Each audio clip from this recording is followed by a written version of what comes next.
নতুন করে কিছু বলার নেই, ফিজিক্সের স্যার যা বলার এই বলেই দিয়েছে এই সিরিজটা সম্বন্ধে, যে আমরা কিছু টেস্ট পেপার থেকে কিছু ডিস্ট্রিক্টের কোশ্চেন করব। অবশ্যই সমস্ত কোশ্চেন করব না, কারণ থিওরি বেস কোশ্চেন সম্বন্ধে এখন আলোচনা করে কোনো লাভ নেই মানে থিওরি বেস কোশ্চেন নিয়ে আলোচনা করতে গেলে এখন তো গোটা সিলেবাস পড়াতে হবে। আমরা যেটা করছি সেটা হচ্ছে যে এই বিভিন্ন ডিস্ট্রিক্ট থেকে, আজকে যেমন দেখতে পাচ্ছিস নদিয়া ডিস্ট্রিক্টের কোশ্চেন আছে, এখানের কিছু নিউমেরিক্যাল নিয়ে আমরা আলোচনা করব, এবং নিউমেরিক্যাল পার্টগুলোকে নিয়ে এখন আলোচনা করাটা বেশি যুক্তিপূর্ণ, কারণ থিওরি পার্ট তো যা পড়ার পড়েছিস, নিউমেরিক্যালগুলো একটু ভালো করে অ্যাপ্রোচ করা আমরা দেখি যদি থিওরি পার্টটা পড়ে থাকিস। আর পরীক্ষা তো সামনের মাসেই, এখন তো অত থিওরি নিয়ে আলোচনা করার সময়ও নেই।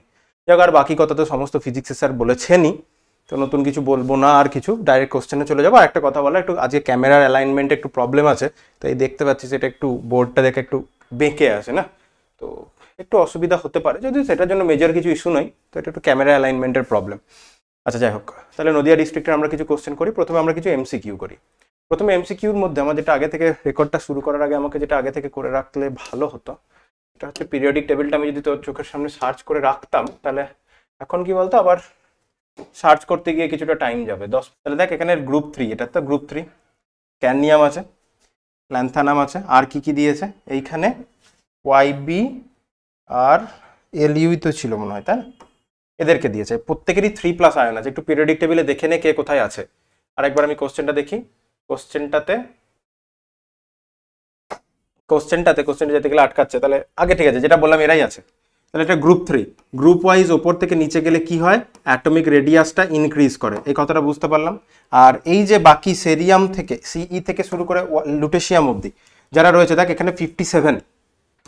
পিরিয়ডিক টেবিল যদি একটু পড়ে থাকিস, প্রিন্ট করে দিই, পিরিয়ডিক টেবিল যদি পড়ে থাকিস তাহলে জানিস, পিরিয়ডিক টেবিল পড়ে থাকলে জানিস যে এই যে 14টা এলিমেন্ট রয়েছে, এই 14টা এলিমেন্ট গ্রুপ 3-তে এক্সিস্ট করে এবং ল্যান্থানাম থেকে হাফনিয়ামের মাঝখানে এক্সিস্ট করে। তাহলে এরা সবাই গ্রুপ 3 এর আন্ডারেই থাকে। এটা আমাদের পড়েও আসতে হয়েছিল যে ল্যান্থানাইড আর অ্যাক্টিনাইড যারা কোন গ্রুপের আন্ডারে, এই 14টা এলিমেন্টই গ্রুপ 3 এর আন্ডারে, এই মাঝখানটাই ছিল, এখান থেকে বেরিয়ে এসেছে। এবার যখন তুই স্ক্যান্ডিয়াম থেকে ল্যান্থানাম পর্যন্ত তুই যদি নামছিস, যখন এসসি থেকে এলএ অবধি যখন নামছিস, তখন অ্যাটমিক রেডিয়াসটা ইনক্রিজ করছে, এটা প্রথম মাথায় রাখলাম। আর তুই যখন ল্যান্থানাম থেকে হাফনিয়াম অবধি যাচ্ছিস, এইচএফ অবধি যাচ্ছিস, তখন তোকে এই 14টা এলিমেন্ট পার করে করে যেতে হচ্ছে। লেফট টু রাইটে যখন যাবো, ল্যান্থানামের ক্ষেত্রে, ল্যান্থানাইড সিরিজের কম্পাউন্ডগুলোর ক্ষেত্রে কি হয়, অ্যাটমিক রেডিয়াসটা ডিক্রিজ করে যায়, এটাকে আমরা ল্যান্থানাইড কন্ট্রাকশন বলি। তাহলে তুই যদি দেখিস স্ক্যান্ডিয়ামের থেকে ল্যান্থানামের সাইজ বড়, ল্যান্থানামের থেকে যদি ওয়াইবি এবং এলইউ এদের কথা যদি বলি, তাহলে এদের সাইজটাও আবার ল্যান্থানামের থেকে ছোট। তাহলে স্ক্যান্ডিয়াম ল্যান্থানামের থেকে ছোট, বাকিরাও ল্যান্থানামের থেকে ছোট। তাহলে এখান থেকে আমরা এটুকু প্রুফ করতে পারছি সব থেকে সাইজে বড় কে, ল্যান্থানাম। এবার বাকি কোশ্চেনটা আমার ওখান থেকে হয়ে যাবে, যেতে দেয় না কেন, হ্যাঁ এসেছে। এবার তুই যদি দেখিস, সব থেকে আমরা দেখলাম ল্যান্থানাম হচ্ছে সব থেকে সাইজে বড়, তাহলে এখানে সবারই 3+ আয়নকে নিয়ে আলোচনা করতে হচ্ছে। এখানেও এসসি 3+ আছে, এখানে ল্যান্থানামের 3+ আছে, এখানে লুটেশিয়ামের 3+, ওয়াইবি 3+। তাহলে আমি যদি বলি এখানে সাইজে সব থেকে বড় কে হবে, এখানে সাইজে সব থেকে বড় হবে ল্যান্থানাম, যেটা একটু আগেই প্রুফ করলাম। অ্যাটমিক রেডিয়াসে যে ট্রেন্ড হবে, আয়নিক রেডিয়াসেরও সেই ট্রেন্ডই হবে, তাহলে ল্যান্থানাম হচ্ছে সাইজে সব থেকে বড়। এবার ফাজান্স রুল পড়েছিলাম। ফাজান্স রুল কি বলে, কোন একটা ক্যাটায়নের সাইজ যত ছোট হয় তার পোলারাইজিং পাওয়ার তত বেশি হয়, পড়েছিলাম। চার্জ বাই রেডিয়াস রেশিও, তাহলে এখানে সব থেকে বড় রেডিয়াস কার, সব থেকে বড় রেডিয়াস হচ্ছে ল্যান্থানামের রেডিয়াস যদি সব থেকে বড় হয়, বেশি হয়, সবারই তো চার্জ 3+, ওটা নিয়ে কিছু বলার নেই। রেডিয়াস যদি সব থেকে বড় হয়, তাহলে এর ফাই সব থেকে ছোট হবে, তাহলে তার পোলারাইজিং পাওয়ার সব থেকে কম কার, ল্যান্থানামের পোলারাইজিং পাওয়ার সব থেকে কি হচ্ছে, ল্যান্থানামের পোলারাইজিং পাওয়ারটা সব থেকে কম। তাহলে ল্যান্থানামের পোলারাইজিং পাওয়ার যদি কম হয়, তাহলে ল্যান্থানামের এই যে কম্পাউন্ডটা রয়েছে, এটার আয়নিক ক্যারেক্টারটা সব থেকে বেশি হবে। যাদের পোলারাইজিং পাওয়ার, বাকি ক্যাটায়নগুলোর পোলারাইজিং পাওয়ার ল্যান্থানামের 3+ আয়নের থেকে বেশি, তাহলে OH মাইনাসের যে ইলেকট্রন ডেন্সিটি রয়েছে সেটাকে বেশি করে নিজের দিকে আকর্ষণ করছে বাকিরা। তাহলে এই ক্যাটায়নগুলো যদি OH মাইনাসের নেগেটিভ চার্জকে নিজের দিকে আকর্ষণ করে, তাহলে ওখানে ওদের অরবিটালের ওভারল্যাপ হবে, যার ফলে ওখানে অরবিটাল ওভারল্যাপের মতো হবে, ইলেকট্রন ডেন্সিটির ওভারল্যাপ হবে, ফলে ওখানে একটা কোভ্যালেন্ট ক্যারেক্টার বেশি হবে। এছাড়া এত কিছু এক্সপ্লেন করার তো কিছু নেই, পোলারাইজিং পাওয়ার বেশি হলে কোভ্যালেন্ট ক্যারেক্টার বেশি হবে, ঠিক আছে। সেটা কোথা থেকে আছে, ফাজান্স রুল 11 এর বন্ডিং দেখলেই পাবি। সো এখানে দেখতে পাচ্ছি ল্যান্থানামের অ্যাটমিক রেডিয়াসটা সব থেকে বড়, ল্যান্থানামের পোলারাইজিং পাওয়ার সব থেকে খারাপ। তা ল্যান্থানামের পোলারাইজিং পাওয়ার যদি এর আগে কি, হ্যাঁ, তো ল্যান্থানামের পোলারাইজিং পাওয়ার যদি সব থেকে কম হয় তাহলে এখানে কোভ্যালেন্ট ক্যারেক্টারটা সব থেকে কম, তাহলে কোভ্যালেন্ট ক্যারেক্টারটা সব থেকে কম হলে আয়নিক ক্যারেক্টারটা বেশি, তাহলে আয়নিক ক্যারেক্টারটা যদি বেশি হয় এটা সহজেই সলিউশনে গিয়ে ল্যান্থানাম 3+ আর 3OH মাইনাস আয়ন দিয়ে দেবে। তাহলে যে 3OH মাইনাস মানে OH মাইনাস আয়ন সহজে দিয়ে দেবে তার ক্ষার ধর্মটা সব থেকে বেশি হবে। তাহলে এটা এফ ব্লকের একটা কোশ্চেন দিয়েছে, তার সাথে এটা পিরিয়ডিক টেবিলেরও কিছুটা কোশ্চেন, আবার বন্ডিং এর ফাজান্স রুলেরও কোশ্চেন। এই জন্য আমি বারবার বলেছিলাম 11 এর এই কিছু কিছু টপিক আছে যেগুলোকে খুব ভালোভাবে পড়তে হবে। যদি ক্লাস 11 এর কোনো স্টুডেন্ট এই ভিডিওটা এখন দেখে থাকিস তাহলে তাকে তারা যখন সেমিস্টারের 2 এর স্টুডেন্ট আর কি, তাদেরকে সেমিস্টার 2 এ ওঠার সময় বারবার আমি শুরুর দিকের ক্লাসে বলেছিলাম 11 এর চ্যাপ্টারগুলোকে ভালো করে পড়তে, কারণ ওই কনসেপ্টগুলো বারবার রিপিটেশনে আসে। নেক্সট কোশ্চেনটা জুম ইন করতে করতে আমি পড়ছি, ঠিক আছে। নিচের কোনটি চিলেট লিগ্যান্ড? চিলেশন বা কিলেশন কাকে বলে? চিলেশন বা কিলেশন হচ্ছে যখন একটা মেটালের সাথে যখন কোঅর্ডিনেট বন্ড করছে, মেটালের সাথে যখন কোঅর্ডিনেট বন্ড করছে সেই লিগ্যান্ড এখানে একটা রিং তৈরি করতে পারে। যদি সি ডবল অক্সালেট আয়ন রয়েছে, অক্সালেটটাই হবে কারণ এটা অক্সালেটটা দুটো বাইডেন্টেড লিগ্যান্ড, তাহলে বাইডেন্টেড লিগ্যান্ড দুদিক থেকে মেটালটাকে যদি ধরে তাহলে এখানে একটা সাইকেল তৈরি করতে পারবে। স্ক্রিনে দেখা যাচ্ছে কি আমি যেখানে এম লিখেছি? হ্যাঁ দেখা যাচ্ছে। তাহলে ওখানে একটা সাইকেল তৈরি করবে, ঠিক আছে। তা যেমন আমি যদি ওখানে তো অক্সালেট আছে, আরেকটা এক্সাম্পলও দিয়ে দিই, ইথিলিন ডায়ামিন, এখানে NH2 আছে, এখানে NH2 থাকবে, এই নাইট্রোজেনের যে লোন পেয়ারটা সেই লোন পেয়ারটা মেটালটাকে ধরবে, তাহলে এটাকে এখানে একটা 1 2 3 4 5 মেম্বার একটা রিং তৈরি হচ্ছে, তাহলে ওটা একটা কিলেশন বা চিলেশন। অক্সালেটও পারবে, C ডবল মাইনাস এটা একটা বাইডেন্টেড লিগ্যান্ড, ওটা বাইডেন্টেড নিউট্রাল, এটা বাইডেন্টেড কি অ্যানায়নিক লিগ্যান্ড। তাহলে এটা একটা কোশ্চেন হলো। নেক্সট কোশ্চেনটা জুম করতে করতে পড়ি। বলেছে গাঢ় HNO3 সহযোগে ক্লোরোফর্মকে উত্তপ্ত করলে কি হবে? HNO3 সহযোগে ক্লোরোফর্মকে উত্তপ্ত করলে কি হবে? আমরা সবাই জানি এই কোশ্চেন উত্তরটা, ক্লোরোফর্ম CH3, হাইড্রোজেনটা বেরিয়ে যাবে, সেই জায়গায় NO2টা ঢুকবে, এই তো কোশ্চেন। Cl3NO2 তৈরি হবে। এগুলো নন কোশ্চেন, আশা করি পারছি সেই কোশ্চেনগুলো উত্তর করতে, এগুলো সোজা কোশ্চেনই। এখন রয়েছে নিচের গ্রিগনার রিয়েজেন্টের সাথে কোনটা টারশিয়ারি অ্যালকোহল তৈরি করবে?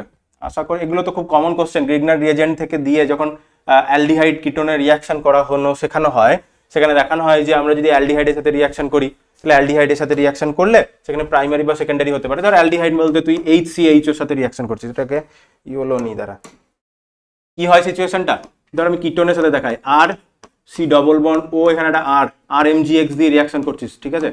আর MgX, ধর এটাকে R1 বললাম, এটাকে R2 বললাম, এটাকে R3 বললাম, R3MgX, তাহলে R3MgX এর R3 পার্টটা এখানে রিয়াকশন করবে। R3MgX এর আমি যদি লিখি এখানে কি সিচুয়েশন আছে, এটা ডেল্টা নেগেটিভ সিচুয়েশন, এটা ডেল্টা পজিটিভ, তাহলে R3 মাইনাস যেটা রয়েছে সেটা এই সেন্টারে অ্যাটাক করবে, এটাকে খুলে দেবে। যদি এখানে খুলে দেয় তাহলে RCO মাইনাস MgX প্লাস এখানে বসেছে, আর একটা R আছে, এটা R1, এটা R2, এখানে R3 বন্ড করে নিল, পরে এই পার্টটাই অ্যালকোহলে কনভার্ট হয়ে যাবে অ্যাসিডিক মিডিয়ামে, এটা OH হয়ে যাবে, এটা R2 হয়ে যাবে, এটা R3। তাহলে যদি আমরা কিটোন নিয়ে স্টার্ট করি তাহলে আমরা এখানে একটা টারশিয়ারি অ্যালকোহল উৎপন্ন করতে পারবো। তাহলে এখানে কিটোন কোথায় আছে? এই যে কিটোন দেখতে পাচ্ছিস, তাহলে কিটোনটা তোর উত্তর হবে, ঠিক আছে। CH3COCH3, ওখানে তুই যদি গ্রিগনার রিয়েজেন্ট দিয়ে রিয়াকশন করিস, অলরেডি দুটো অ্যালকাইল গ্রুপ রয়েছে, থার্ড একটা অ্যালকাইল গ্রুপে কার্বনিল সেন্টারটাই রিয়াকশন করবে। থার্ড অ্যালকাইল গ্রুপটা যখনই আসবে কার্বনিল সেন্টারটাতে তখন এখানে একটা টারশিয়ারি অ্যালকোহল তৈরি হয়ে যাবে, ঠিক আছে। নেক্সট কোশ্চেনটা বলেছে CH3COCH3 গাঢ় H2SO4 দিয়ে রিয়াকশন করলে কি হবে? এখানটা মেসিটিলিন তৈরি হবে। এগুলো বই দেখবি, ডাইরেক্ট বইয়ের চ্যাপ্টারের শেষের দিকে এগুলো ডাইরেক্টলি করা থাকে, মেসিটিলিন তৈরি হবে। এগুলো এবার করতে হলে আমাকে এখন রিয়াকশন মেকানিজম করে দেখাতে হবে, আমি MCQ গুলো দেখাচ্ছি, এগুলো ডাইরেক্ট তোকে জানতে হবে যে CH3C অ্যাসিটোনের সাথে গাঢ় H2SO4 দিয়ে রিয়াকশন করলে ওখানে মেসিটিলিন তৈরি হয়। আচ্ছা, গাঢ় H2SO4 আর HNO3 মিশ্রণে বেনজিনের নাইট্রেশন করতে চাইছিস, তাহলে বেনজিনের নাইট্রেশন করতে চাইলে এটা অ্যারোমেটিক ইলেকট্রোফিলিক সাবস্টিটিউশন রিয়াকশন, তাহলে ArSC2 রিয়াকশন বলে বায়োমলিকুলার। আমরা জানি নাইট্রেশন করতে হলে H2SO4 এর সাথে HNO3 দিতে হয়, ঠিক আছে। HNO3 কাছ থেকে একটা হাইড্রোজেনকে H2SO4 এর কাছ থেকে একটা হাইড্রোজেনকে HNO3 টেনে নেবে, মানে H2SO4 এখানে অ্যাসিড হিসেবে কাজ করবে, আর H2SO4 এর সাথে HNO3 যেটা রয়েছে ওটা বেসের মতো কাজ করবে, ঠিক আছে। H2SO4 এর হাইড্রোজেনটাকে HNO3 টানবে। যাই হোক, তাহলে এখানে যে অ্যারোমেটিক ইলেকট্রোফিলিক সাবস্টিটিউশন, এদের রিঅ্যাকশনের ফলে কি তৈরি হয়, জেনারেট হয়, এখানে NO2 প্লাস জেনারেট হয়, ভালো করে মনে রাখতে হবে, ঠিক আছে। আর যখন সালফোনেশন করতে হয়, সালফোনেশনে শুধু গাঢ় H2SO4 দিতে হয়, গাঢ় H2SO4 এর ওখানে কি তৈরি হয়, SO3 তৈরি হয়। তো সালফোনেশনের ক্ষেত্রে ওখানে SO3 মাইনাস প্লাস কিচ্ছু নেই, ওটা ইলেকট্রোফাইল, ঠিক আছে। তাহলে এখানে ইলেকট্রোফাইল রূপে কাজ করবে, তাহলে ইলেকট্রোফাইল রূপে এখানে কাজ করবে NO2 প্লাস। এমনিও তুই যদি তোর কমন সেন্স কাজে লাগাস, ইলেকট্রোফাইল মানে ইলেকট্রন লাভিং, ইলেকট্রন লাভিং স্পিসিসের নিজস্ব চার্জ কি হবে, পজিটিভ চার্জ হবে, তবেই তো সে নেগেটিভ চার্জকে পছন্দ করবে। তাহলে যেখানে নেগেটিভ চার্জ দিয়ে যে অপশন দুটো দিয়েছে, সেই অপশন দুটো কোনো মতেই হতে পারে না, তাহলে বি আর সি এর মধ্যে কিছু একটা হবে। এটুকু তো তুই প্রথমে 50-50 নামিয়ে আনতে পারবি। বাকি তো তোকে এবার এই NO2 প্লাস হবে, এটা একটা কমন সেন্স লাগাতে পারি যে যখন নাইট্রেশন হয় আমরা দেখতে পাই বেনজিন রিংয়ে NO2, that is your nitration. যদি তুই রিঅ্যাকশনটা নাও জানিস, আমি সেখান থেকে বলছি, যে রিঅ্যাকশন জানে সে তো জানেই, যখন এই মিক্সড অ্যাসিড ইউজ করলে কি তৈরি হয়, ওখানে NO2 প্লাস জেনারেট করে অ্যাজ ইলেকট্রোফাইল। তো বলার কিছু নেই, বই খুলবি কি করে জেনারেট হয়, বইয়ে দেওয়া রয়েছে। আচ্ছা, কঠিন অবস্থায় কি থাকে, কঠিন অবস্থায় এটা তার জুইটার আয়নিক ফর্মে থাকে, ঠিক আছে। তাহলে কোনটা সঠিক জুইটার আয়নিক ফর্ম, এমনিতে অ্যামাইনো অ্যাসিডের কি হয়, এমনিতে অ্যামাইনো অ্যাসিডকে আমি যদি বলি, তাহলে সেই অ্যামাইনো অ্যাসিডের একদিকে অ্যালকাইল গ্রুপ থাকবে, একদিকে হাইড্রোজেন থাকলো, আরেকদিকে অ্যালকাইল গ্রুপও থাকতে পারে অথবা হাইড্রোজেনও থাকতে পারে, যাই হোক কিছু একটা থাকলো। আচ্ছা, আর কি হলো, আর যে পার্টটা হচ্ছে COOH NH2, এই তো কি হয়, এটাকে পাশাপাশি লিখি, যেমন মেন দুটো পয়েন্টকে লিখি, যে ধর COOH আছে আর এখানে যে NH2 আছে, বাকি এখানে যা আছে ওই দুটো তো নিজের মতো বসবে। তাহলে যেমন এখানে তুই অ্যালানিন দেখতে পাচ্ছিস, এখানে একটা হাইড্রোজেন আছে, এখানে একটা CH3 আছে, এইদিকে হাইড্রোজেনের জায়গায় অন্য কোনো অ্যালকাইল গ্রুপও বসতে পারতো, সেটা আমার বিচার্য বিষয় না। আমার হচ্ছে মেন অ্যামাইনো অ্যাসিড বলতে অ্যাসিড রয়েছে, অ্যামিন পার্টটা রয়েছে। এই অ্যামাইনো অ্যাসিডের অ্যামিন পার্টে নাইট্রোজেনের যে লোন পেয়ারটা রয়েছে, সেই নাইট্রোজেনের লোন পেয়ারটা CH3COOH এর হাইড্রোজেনটাকে তুলে নেবে। তাহলে হাইড্রোজেনটাকে যদি তুলে নেয়, অ্যালানিনের ক্ষেত্রে এখানে হাইড্রোজেন ধরে নেয়, এখানে CH3 আছে, তাহলে এখানে CH3 আর এখানে হাইড্রোজেন, সো এটা COO মাইনাস, আর ওর কাছ থেকে হাইড্রোজেনটা নেওয়ার ফলে এটা NH3 প্লাসে পরিণত হবে। তাহলে যেখানে COO মাইনাস আছে, আর COO মাইনাস মানে CO2 মাইনাস, সে CO2 minus B C D তিনটে অপশনই দেখতে পাচ্ছিস, কিন্তু NH3 প্লাস বি অপশন, প্রথম অপশনটা তো নয়, প্রথম অপশনটা নয় কেন, প্রথম অপশনটা নয় তার কারণে এখানে জুইটার আয়নিক ফর্ম নয়। এখানে প্লাস মাইনাস আছে, CO2 মাইনাস মানে COO মাইনাসে, কিন্তু এখানে NH2 প্লাস হতে পারে না, এখানে NH3 প্লাস COO মাইনাস এটাই হবে। এখানে এটা নেগেটিভ চার্জ দিয়েছে, এটা কোনো চার্জ দেয়নি, তাহলে অপশন সি জুইটার আয়নিক ফর্মে থাকবে, ঠিক আছে। তাহলে এটা জুইটার আয়নিক ফর্মে হবে সলিড অবস্থায়। আচ্ছা, প্রাকৃতিক রাবার হচ্ছে আইসোপ্রিনের পলি আইসোপ্রিন, সেটা প্রাকৃতিক রাবারের হবে অবশ্যই, সেটা সিস যদি হয় তাহলে সেটা তাহলে সিস 1,4 পলি আইসোপ্রিনকে আমরা বলবো প্রাকৃতিক রাবার।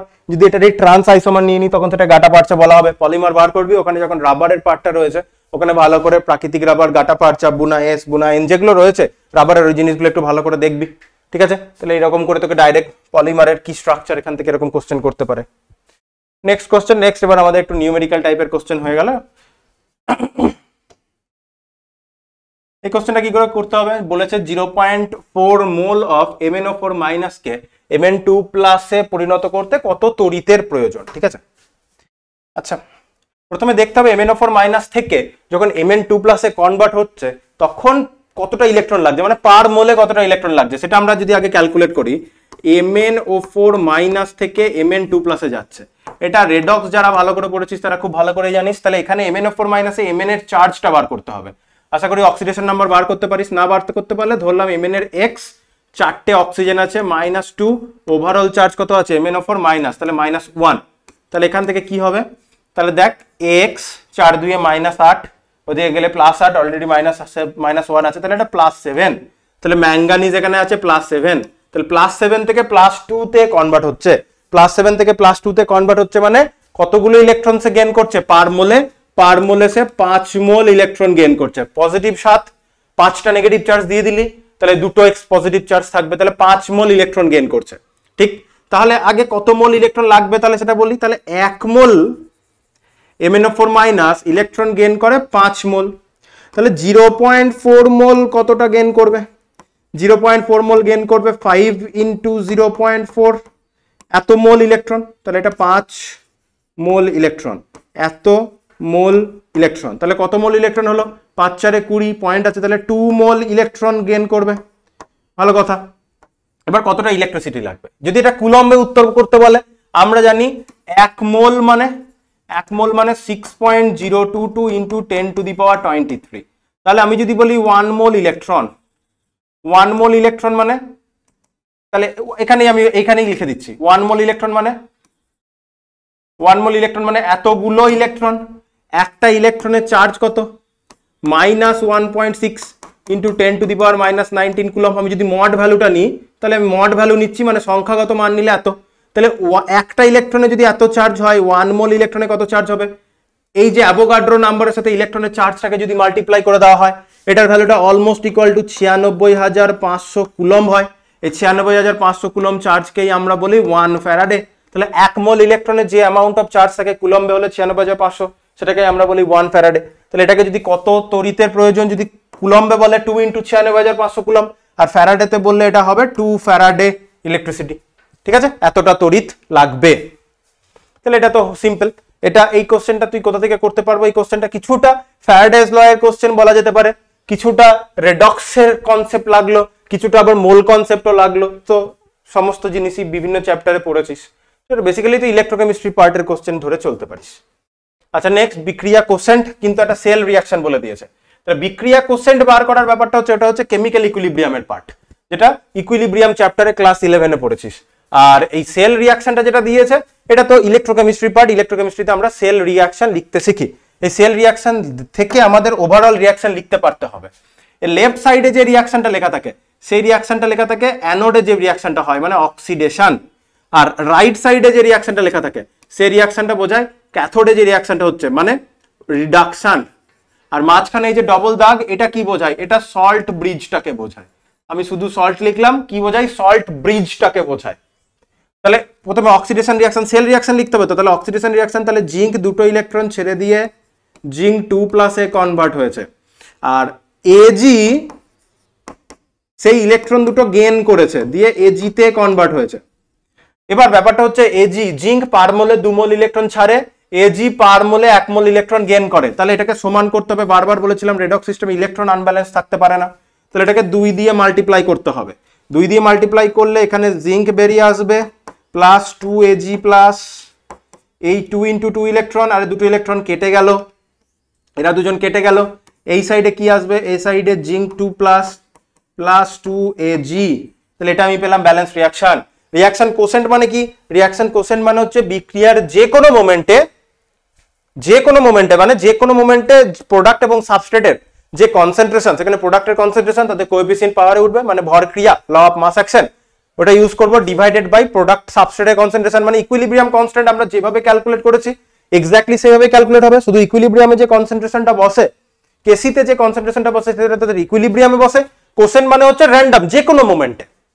তাহলে এটা যদি রিয়াকশন কোসেন্ট কিউ বলেছে, এবার সবারই এখানে দেখ জিঙ্ক 2+ এর কনসেন্ট্রেশন বলা রয়েছে, কোনো টাইপিং একটু ইরর আছে, আর এজি+ এর কনসেন্ট্রেশন বলা রয়েছে। তাহলে কনসেন্ট্রেশনে মাপছি, তাহলে reaction quotient QC equal to আমাদের কি বলবো? প্রোডাক্টের কনসেন্ট্রেশন আপন সাবস্ট্রেটের কনসেন্ট্রেশন। তাহলে প্রোডাক্টের কনসেন্ট্রেশনে কি বসবে? জিঙ্ক 2+ এর কনসেন্ট্রেশন, এজি এর যে কনসেন্ট্রেশন তার পাওয়ারে 2 যাবে, ডিভাইডেড বাই এজি প্লাসের যে কনসেন্ট্রেশন তার হোল স্কোয়ার হবে ইনটু জিঙ্কের কনসেন্ট্রেশন। আমরা জানি যেগুলো সলিড ফর্মে থাকে, এগুলো জিঙ্ক সলিডে আছে, এজি যেটা তৈরি হচ্ছে সেটা সলিডে। এখানে আমি আর লিখিনি সেই জিনিসগুলো। সলিডের অ্যাক্টিভিটি আমরা 1 ধরি, তাহলে এখানে জিঙ্ক এজি যেটা রয়েছে, এজির পার্টটা 1 হয়ে বেরিয়ে যাবে, জিঙ্কের পার্টটাও 1 হয়ে বেরিয়ে যাবে। আশা করি সাদাতে ইয়েলো একটু দেখতে অসুবিধা হচ্ছে, এরপর আমি কালারটা চেঞ্জ করে দেবো, অত তো দেখা যাচ্ছে ওদের দুজনের ভ্যালুটা 1 হয়ে যাবে। কিন্তু যেগুলো অ্যাকুয়াস ফর্মে রয়েছে মানে জিঙ্ক 2+, এজি+, তাদের কনসেন্ট্রেশনটা বসবে। এখানে টাইপিং ইরর আছে, ওটা 0.01 হয়ে গেছে, ওটা আসলে 0.01। আর এজির কনসেন্ট্রেশন কত? 1.25। এবার শুধু সেটা নয়, হোল স্কোয়ারও রয়েছে। এবার এই ভ্যালুটা যে বসালাম, এদের এখন ভ্যালুটা এখান থেকে বার করে নেবো। তাহলে উপরে মোলার কনসেন্ট্রেশন, ঠিক আছে, উপরে মোল পার লিটার, নিচে মোল পার লিটারের হোল স্কোয়ার। তাহলে এর ইউনিটটা এখান থেকে কিউসি এর ইউনিটটা বেরিয়ে আসে মোল পার লিটারের ইনভার্স।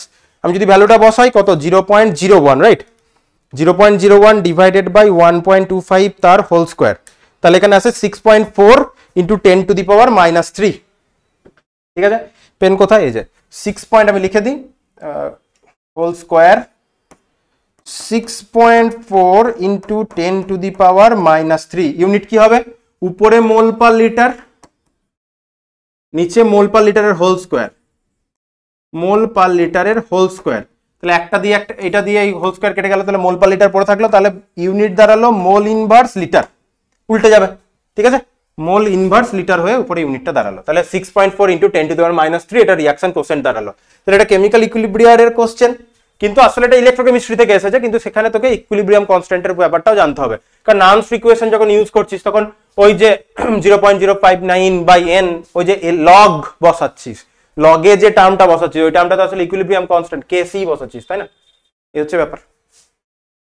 এবার এই কোশ্চেনটা, আইসোটনিক দ্রবণ কাকে বলে? আইসোটনিক দ্রবণ আবার কাদের? যাদের অবিশ্রবণ চাপটা সমান তাদেরকে আইসোটনিক দ্রবণ বলে। আমি ডেফিনেশনে যাচ্ছি না, বইয়ে সুন্দর করে যেখানে অসমোটিক প্রেসার নিয়ে আলোচনা করেছে কলিগেটিভ প্রপার্টিতে, সেখানে সুন্দর করে ডেফিনেশন লেখা রয়েছে এবং আইসোটনিক দ্রবণের উদাহরণ দেওয়া রয়েছে, এত % NaCl এর সলিউশন, এত % NaCl এর সলিউশন, এরকম করে এক্সাম্পল দিয়ে দেওয়া রয়েছে। ওটা ভালো করে মুখস্থ করে লিখবি। এখানে আমি যেটা বোঝানোর জন্য এসেছি সেটা হচ্ছে যে 0.1 মোলার, সরি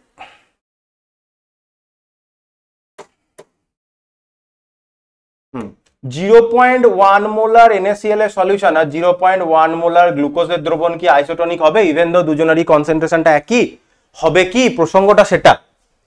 এখানে বেশি কিছু লিখতে হবে না, কোশ্চেনটাকে একটু জুম ইন করি।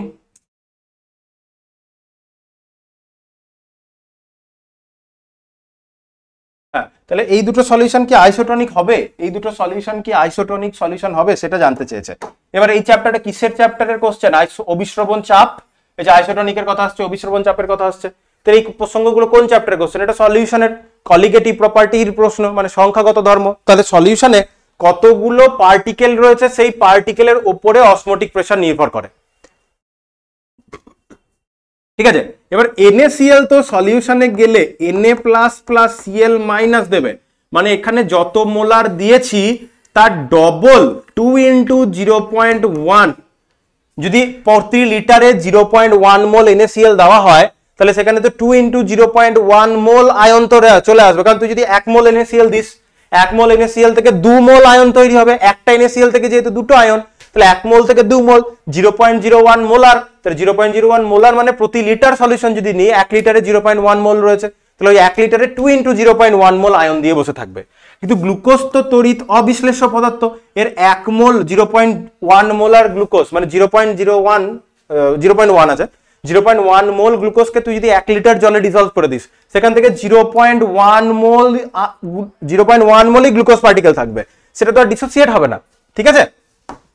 ইন 1 লিটার আমরা বলতে পারি গ্লুকোজ, কিন্তু তুই যদি 0.1 মোল NaCl নিস, 0.1 মোলার NaCl মানে 0.1 মোল NaCl ইন 1 লিটার আমি যদি বলি, তাহলে 0.1 মোল NaCl থেকে 2 × 0.1 মোল তুই আয়ন পাবি, মানে ডবল আয়ন পাবি, তাহলে সলিউশনে ডবল নাম্বার অফ আয়ন পেয়ে যাচ্ছি।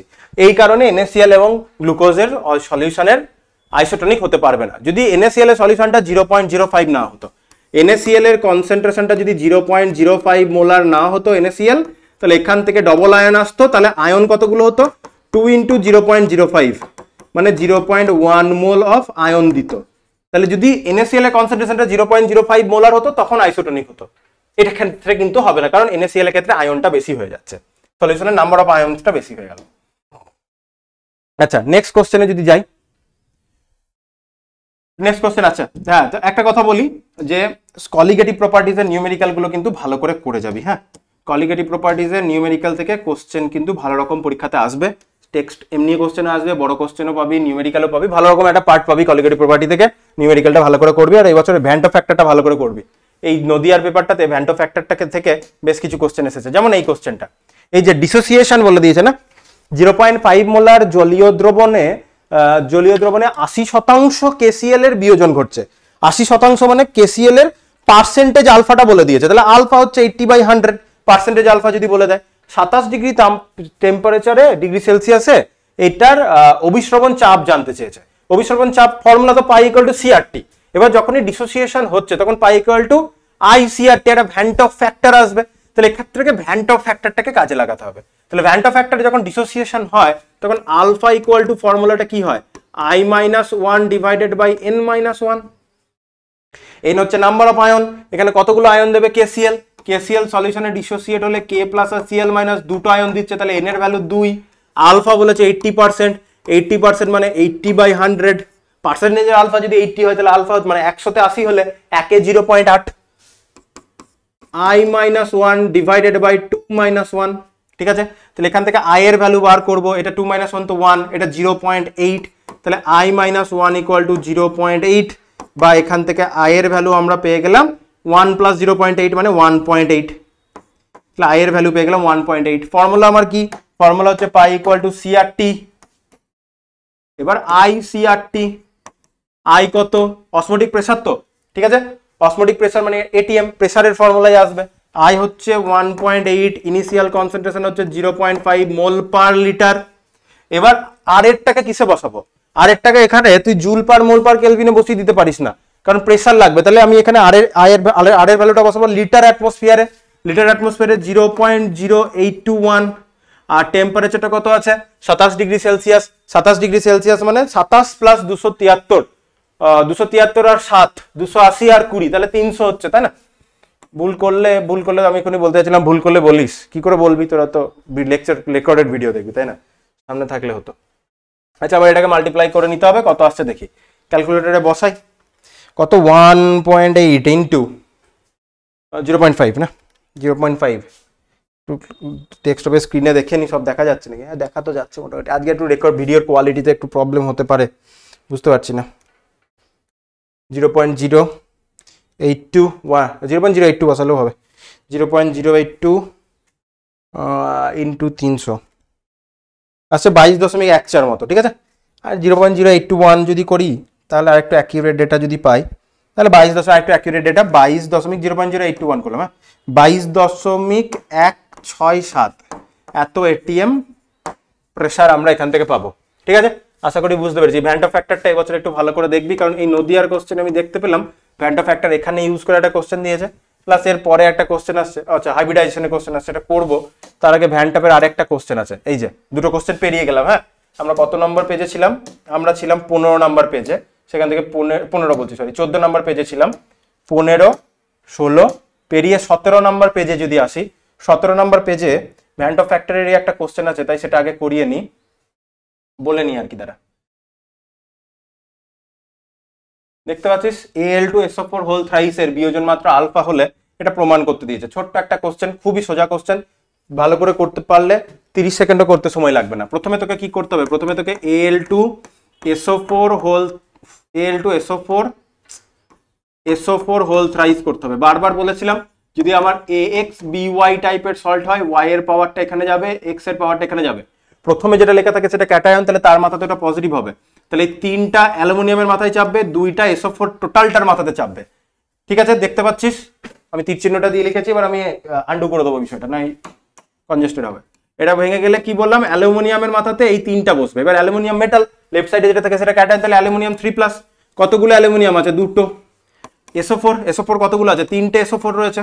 SO4 এর মাথাতে কি চার্জ চাপবে? অ্যালুমিনিয়ামের যতগুলো ছিল, তাহলে 2- এগুলো হয়ে গেল। তাহলে নাম্বার অফ আয়ন আমরা এখানে কতগুলো পেলাম? নাম্বার অফ আয়ন পেলাম 3 আর 2 এ 5টা আয়ন পেলাম। ভ্যান্টা factor, degree of dissociation alpha আছে, আই আছে, দেখতে পাচ্ছি। ফর্মুলা একটু আগেই করলাম, i-1/n-1, আলফার সাথে রিলেশন লাগবে, i-1 ডিভাইডেড বাই 5-1, তাহলে 4। তাহলে আমরা পাচ্ছি i-1 ইকুয়াল টু 4 আলফা, বা i কে আলাদা রেখেছে, হ্যাঁ i ইকুয়াল টু -1 দিয়ে গেলে +1, বাস এটা আমরা প্রমাণ করে ফেললাম। লিখে দিয়ে ব্র্যাকেটে লিখে দিবি প্রুফড বা প্রমাণিত, এই তো, ঠিক আছে। তো ভ্যান্টা ফ্যাক্টরের জায়গাটা একটু ভালো করে দেখবি, তো সিম্পল জিনিস ছিল, কতক্ষণ লাগলো? একটু ভালো করে করতে পারলে হয়তো 1 মিনিটও লাগেনি হয়তো এটা করতে। এবার যেগুলো আমরা ছেড়ে এসেছি সেখানে সেদিকে চলে যাই। তাহলে কলিগেটিভ প্রপার্টিজের নিউমেরিক্যাল খুব ভালো করে করবি, এটা একটা বলার। আচ্ছা, কলিগেটিভ প্রপার্টিজের নিউমেরিক্যাল খুব ভালো করে করবি, এটা বলার। আর এরপরে নিউমেরিক্যাল আসছে, সেটা হচ্ছে কেমিক্যাল কাইনেটিক্সের। কেমিক্যাল কাইনেটিক্স থেকেও একটা নিউমেরিক্যাল পাবি, অবশ্যই পাবি। কেমিক্যাল কাইনেটিক্সের নিউমেরিক্যাল গুলো, বিশেষ করে যে ইন্টিগ্রেটেড রেট ল রিলেটেড এবং ইন্টিগ্রেটেড রেট ল এবং আমাদের আরহেনিয়াস ইকুয়েশন আছে, ওইখান থেকে যে নিউমেরিক্যাল গুলো, ওই টপিক গুলো ভালো করে দেখলে নিউমেরিক্যাল ওখানে কমন পাবি। আর কলিগেটিভ প্রপার্টিজের নিউমেরিক্যালও কিন্তু ভালো করে করতে হবে। আচ্ছা, XeOF4 এর সংকর আয়ন, এক্সওএফ এর সংকরায়ন বা এই রিলেটেড ডিটেল 11-এ কোথায় পড়েছিলি? 11-এ হাইব্রিডাইজেশন এগুলো নিয়ে পড়েছিলি বন্ডিং এ। যারা একটু হাইব্রিডাইজেশন এটা নিয়ে একটু ডিটেলে পড়তে চাস, এই চ্যানেলের প্লে লিস্টে যাবি, ক্লাস 11-এর সেম 1-এর প্লে লিস্টে যাবি, সেম 2-এর নয়, সেম 1-এর প্লে লিস্টে দেখবি VSEPR part 1 part 2, hybridization part 1 part 2 in ডেপথে এইসব জিনিসপত্রগুলোকে নিয়ে করা রয়েছে। তাহলে এই কোশ্চেন এখানে কেন এলো? এই কোশ্চেনটা আসলে গ্রুপ 18-এরও কোশ্চেন, কারণ নোবেল গ্যাসের গ্রুপের কোশ্চেন, ঠিক আছে? তাহলে HCOF4 এর হাইব্রিডাইজেশন বার করতে বলেছে। এখন তো আর আমরা ওই বক্স কেটে কেটে এক্সাইটেড স্টেট ওইসব করে করবো না, আমরা এখানে number of hybrid orbital formula দিয়ে করবো। নাম্বার অফ হাইব্রিড অরবিটাল হচ্ছে half into number of valence electron কার সেন্ট্রাল অ্যাটমের, প্লাস কোনো মোনোভ্যালেন্ট আছে নাকি। যেহেতু আমরা এখানে ইলেকট্রন কাউন্ট করছি, যদি অ্যানায়ন থাকে, নেগেটিভ চার্জ স্পিসিস থাকে, তাহলে তার নেগেটিভ চার্জটা যোগ হয়ে যাবে, ঠিক আছে? অ্যাজ এ নেগেটিভ যোগ হবে না, যতটা নেগেটিভ রয়েছে পজিটিভে যোগ হবে, কারণ নেগেটিভ চার্জ মানে কি -1 মানে একটা এক্সট্রা ইলেকট্রন, তাহলে +1 ইলেকট্রন হবে। -2 চার্জ থাকলে কি হবে? +2 হয়ে যাবে, কারণ ওখানে দুটো এক্সট্রা ইলেকট্রন, ঠিক আছে? আর যদি কোনো ক্যাটায়ন থাকে, ক্যাটায়নের চার্জটা বিয়োগ হয়ে যাবে, কারণ ক্যাটায়ন মানে পজিটিভ চার্জ মানে ইলেকট্রন ঘাটতি আছে, সেটা বিয়োগ হয়ে যাবে। এক্ষেত্রে সেন্ট্রাল অ্যাটম আছে, হাফ ইনটু সেন্ট্রাল অ্যাটমের valence electron, noble gas, helium ছাড়া যে কোনো নোবেল গ্যাসের ভ্যালেন্স ইলেকট্রন 8টা, মোনোভ্যালেন্ট ফ্লুরিন আছে 4 জন, আর তো কিছু নেই, 8 আর 4 12, 6। Number of valence electron, valence electron বলছি, নাম্বার অফ হাইব্রিড অরবিটাল হচ্ছে 6।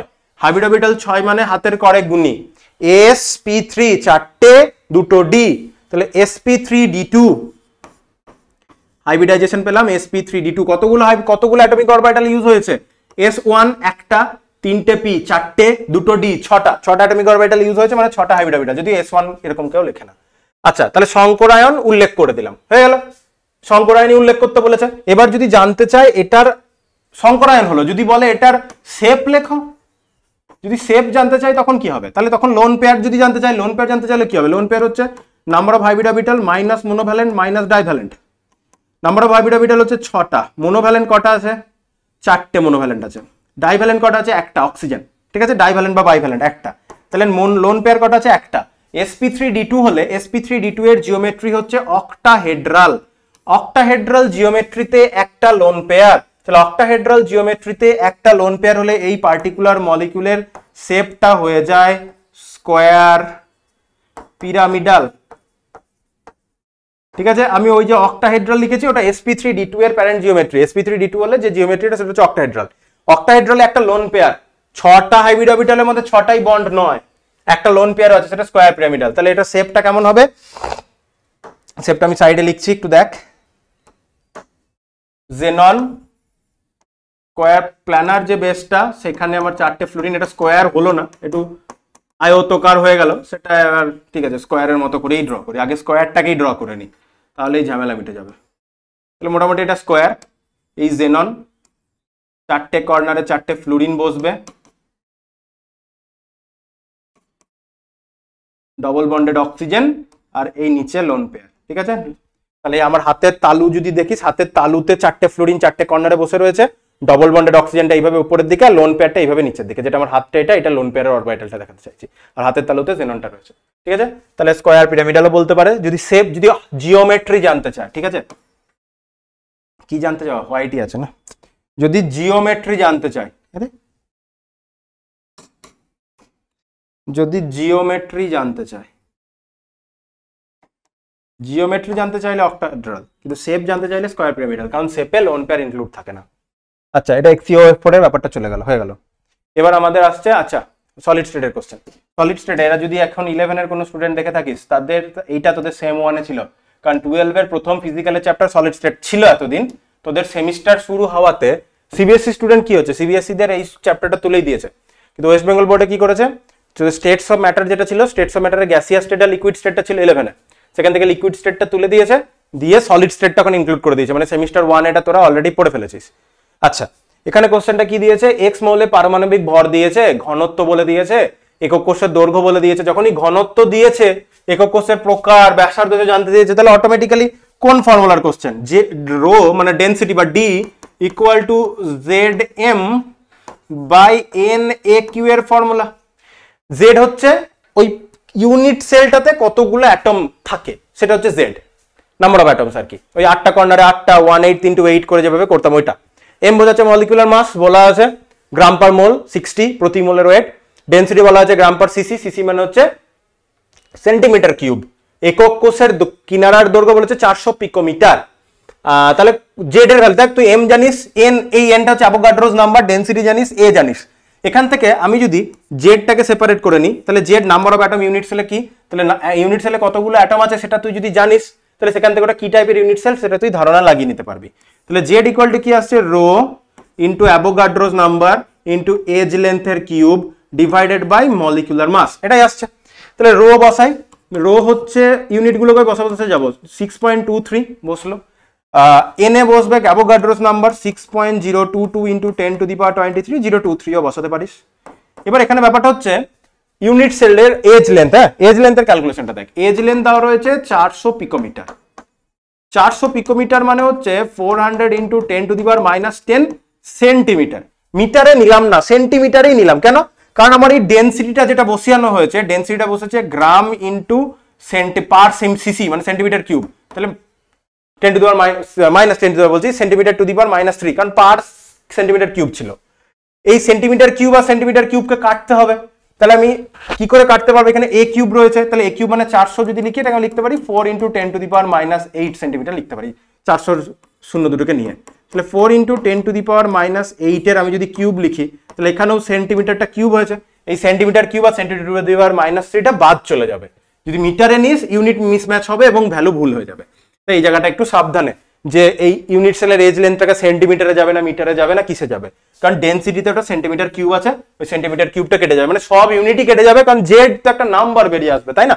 আচ্ছা, তাহলে সেন্টিমিটার কিউব কেটে গেছে, অ্যাভোগাড্রোস নাম্বার তো একটা সিম্পল নাম্বার, তাহলে উপরে শুধু পড়ে রয়েছে গ্রাম, আর নিচে যেটা বসবে গ্রাম পার মোল। আর এটা কি হচ্ছে, পার মোলে কতগুলো অ্যাটম থাকে, এটাও পার মোল রয়েছে, তাহলে এখানেও পার মোলটা কেটে যাবে উপরে নিচে। আচ্ছা, তাহলে এখানে 60, তাহলে 60 দিয়ে এখানে ডিভাইড করব, তাহলে 60 দিয়ে ডিভাইড করার পর এখানে কত ভ্যালু যেটা আসবে সেটাই আমার উত্তর হবে। তাহলে এটা একটু ক্যালকুলেটরে বসাই, দেখি কত ভ্যালু বেরিয়ে আসে। এটা ক্যালকুলেটরে বসালে, আমি একটু ক্যালকুলেটরে বসাই, এক এক করে একটু ধৈর্য ধর, তোরাও ক্যালকুলেটরে বসা, যদি আমার কোথাও ভুল হয়ে যায়, হতেই পারে।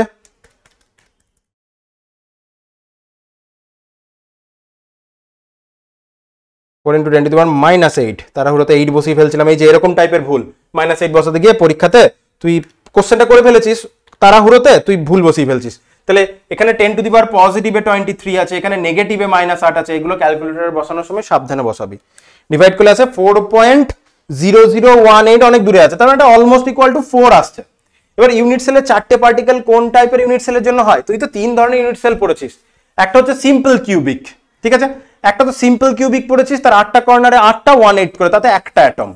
আর কি পড়েছিস, বডি সেন্টার্ড কিউবিক, 8টা কর্নারে 8টা আর তার বডি সেন্টারে একটা, তাহলে দুটো। আর কি পড়েছিস, ফেস সেন্টার্ড কিউবিক, 8টা কর্নারে 8টা 1/8 করে, একটা কন্ট্রিবিউশন, আর 6টা ফেসে হাফ করে 6 জন, মানে 3টে, তাহলে সেখানে নাম্বার অফ ইউনিট সেলে অ্যাটম হচ্ছে 4টে। তাহলে এটা এখান থেকে আমরা কি বুঝলাম, এই যে ইউনিট সেলের টাইপটা, এটা হচ্ছে ফেস সেন্টার্ড কিউবিক, এফসিসি। আচ্ছা, এর ব্যাসার্ধ, এবার ফেস সেন্টার্ড কিউবিকে যখন প্যাকিং ফ্র্যাকশন শিখেছিলি, ফেস সেন্টার্ড কিউবিকে কতটা প্যাকিং ফ্র্যাকশন, এবার সেই প্যাকিং ফ্র্যাকশনের ক্যালকুলেশনে যেতে হবে। ওই প্যাকিং ফ্র্যাকশনের ক্যালকুলেশনে এজ লেন্থের সাথে অ্যাটমের রেডিয়াসের সম্পর্ক ছিল, ঠিক আছে। ওখানে অ্যাটমের রেডিয়াসের সাথে সম্পর্ক কি ছিল, এজ লেন্থের সাথে, যেটা বেরিয়েছিল a ইকুয়াল টু 2√2r। তাহলে এখান থেকে তুই r বার করে নিতে পারবি, r হচ্ছে পিকোমিটারেই বেরোক, কোনো অসুবিধা নাই।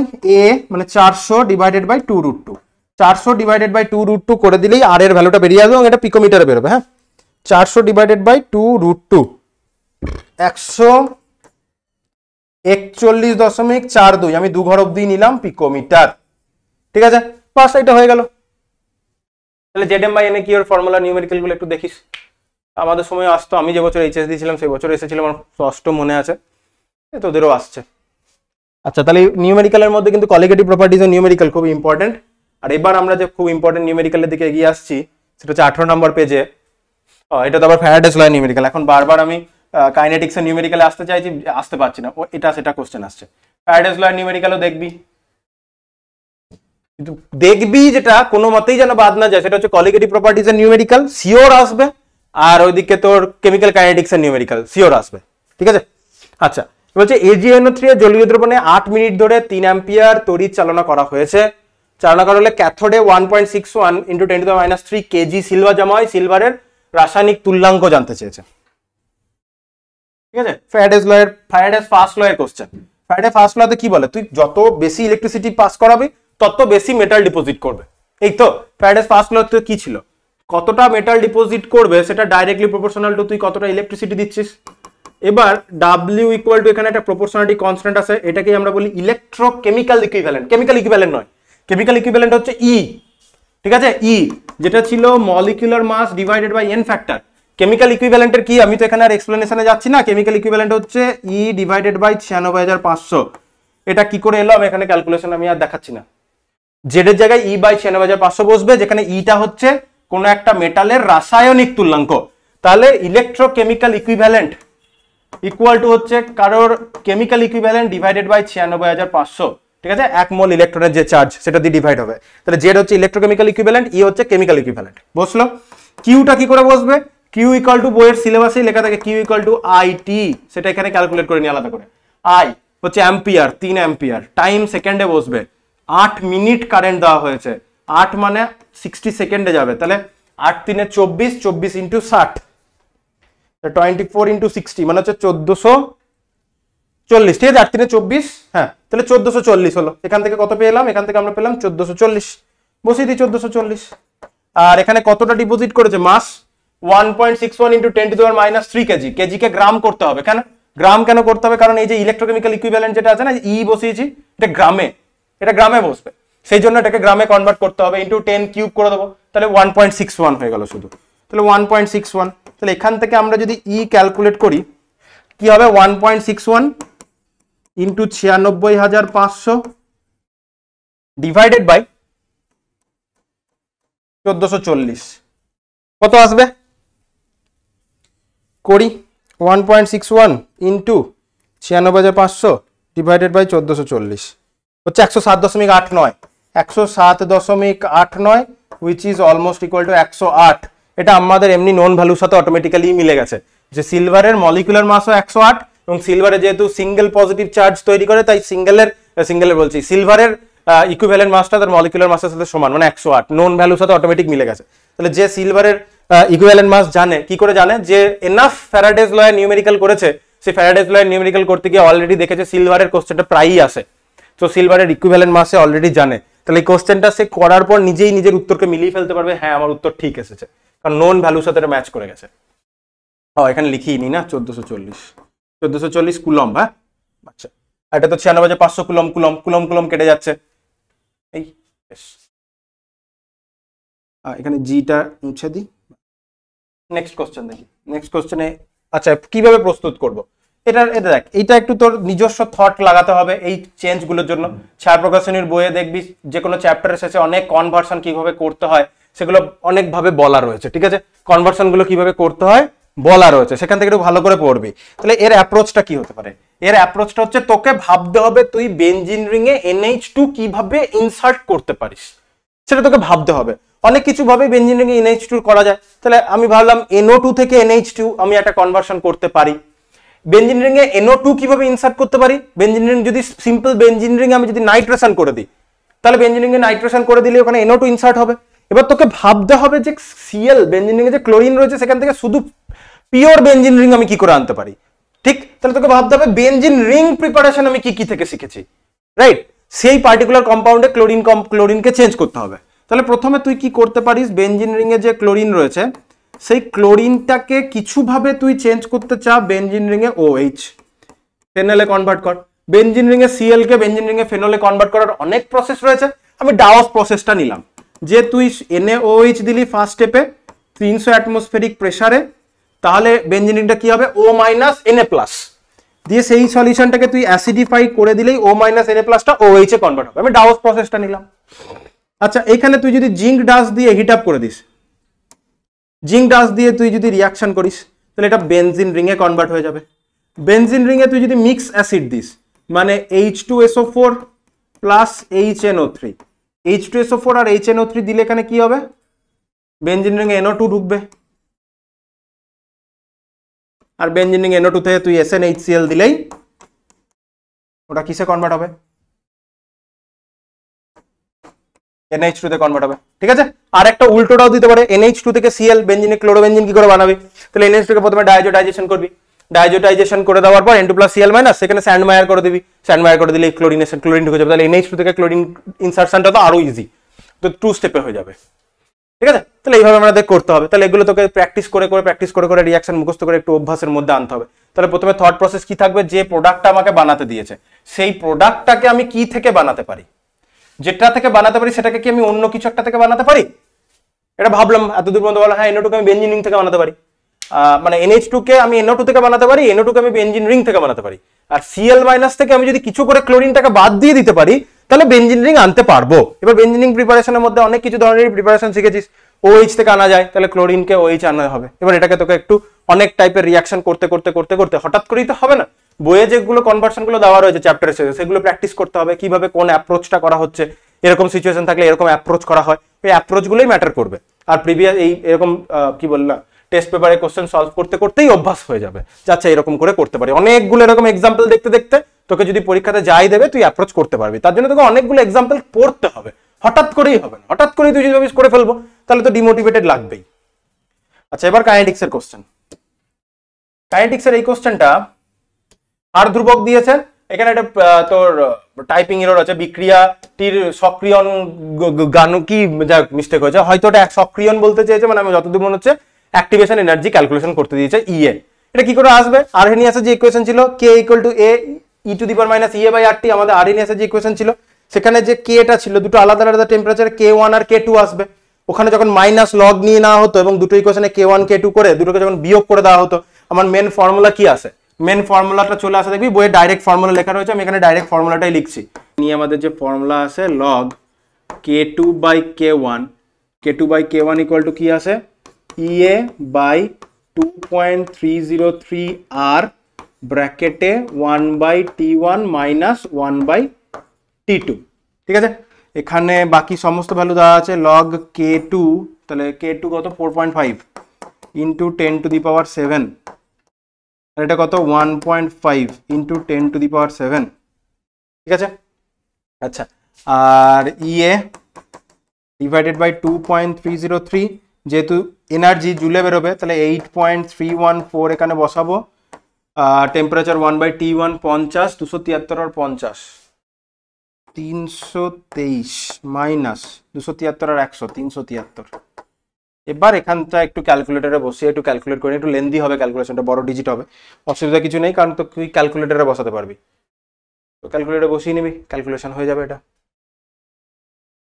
আবার একটা ফার্স্ট অর্ডার রিয়াকশনের কোশ্চেন আছে, বলেছে বিক্রিয়ার হাফ লাইফ বলে দিয়েছে, প্রথম ক্রমের বিক্রিয়ার অর্ধ জীবনকাল 100 সেকেন্ড হলে বিক্রিয়াটির 90% সম্পূর্ণ হতে, বিক্রিয়াটির 90% সম্পন্ন হতে কত সময়ের প্রয়োজন।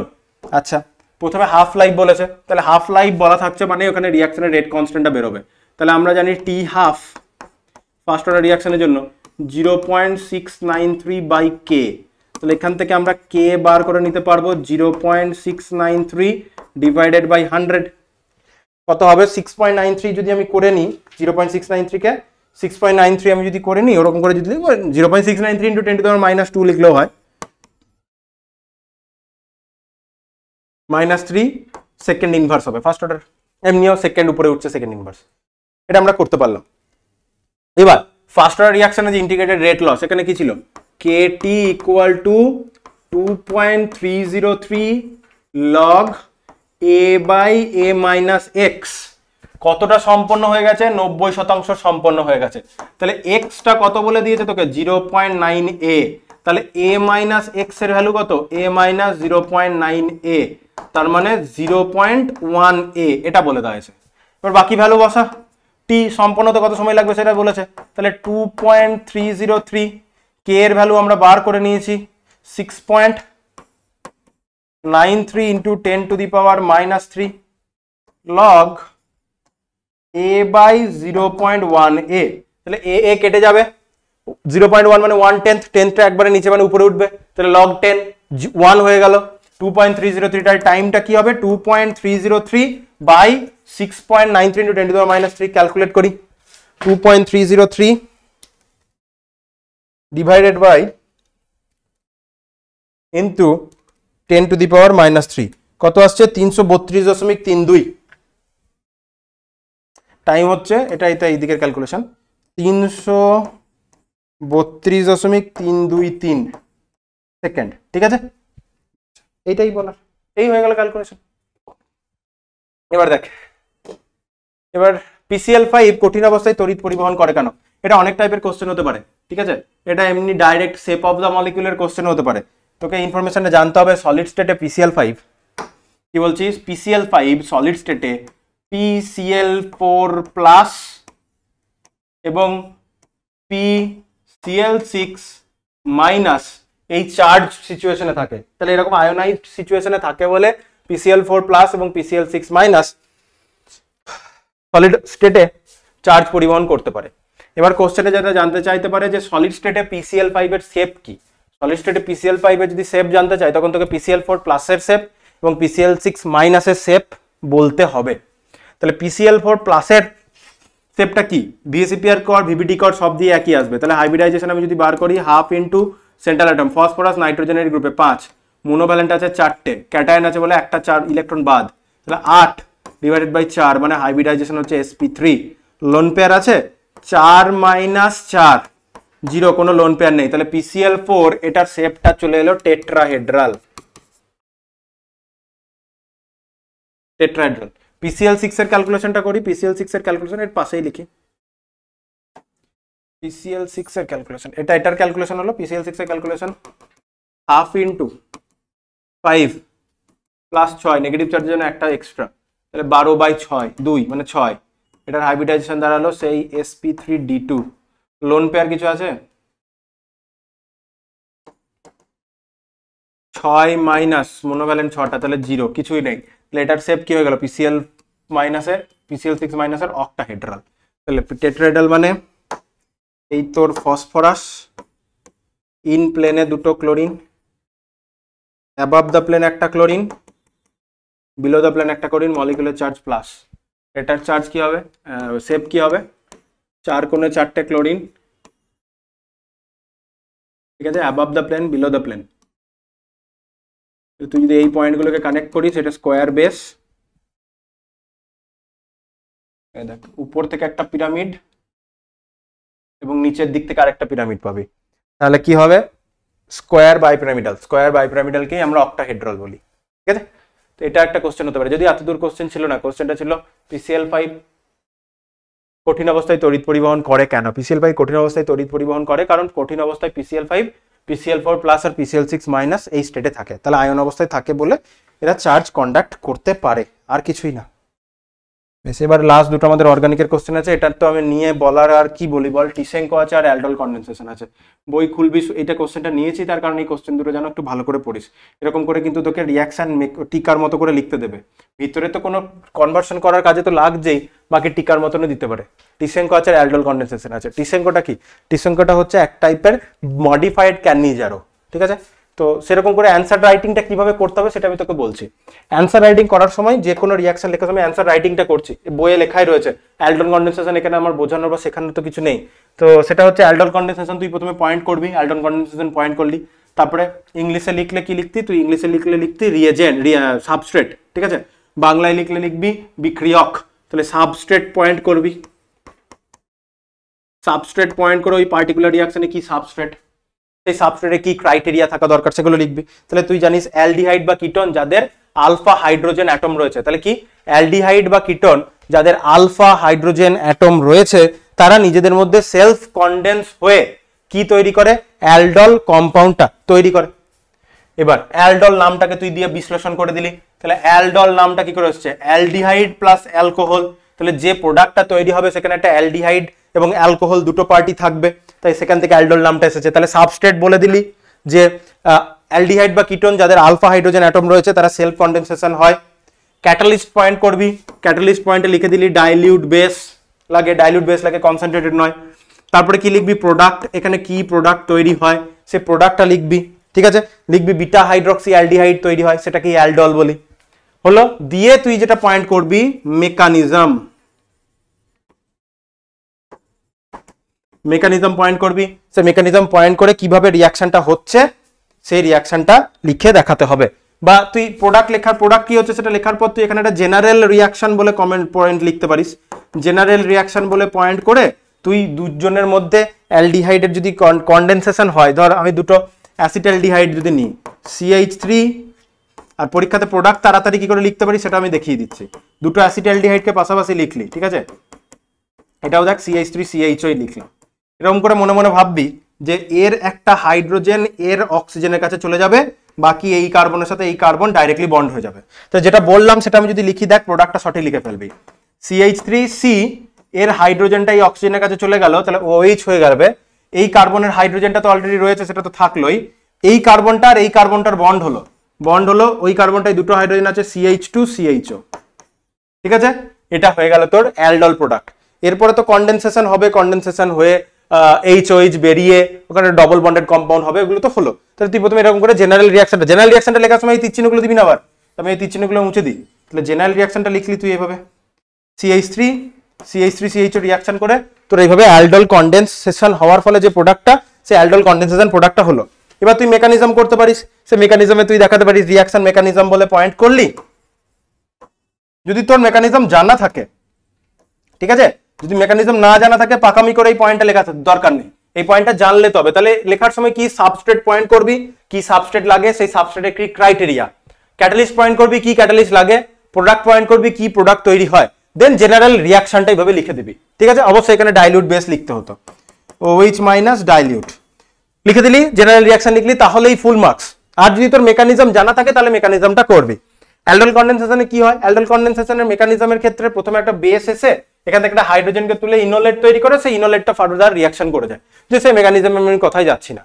সেম হয়তো টিসেঙ্কো যাবি, টিসেঙ্কো পয়েন্টটা করার পর লিখবি যে এটা একটা মডিফাইড ক্যানিজারো রিয়াকশন।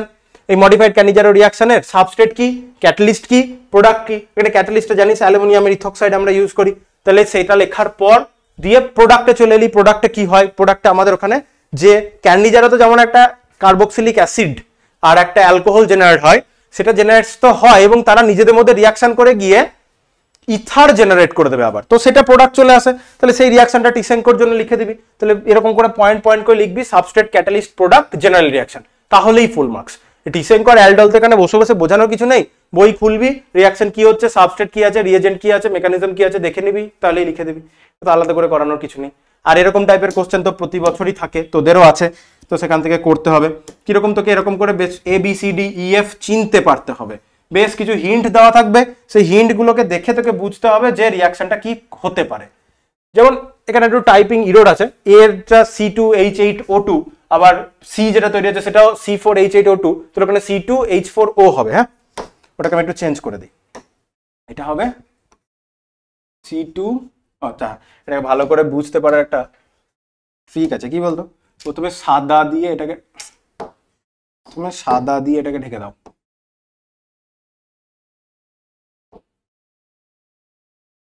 দিয়ে কালো দিয়ে লিখে দাও।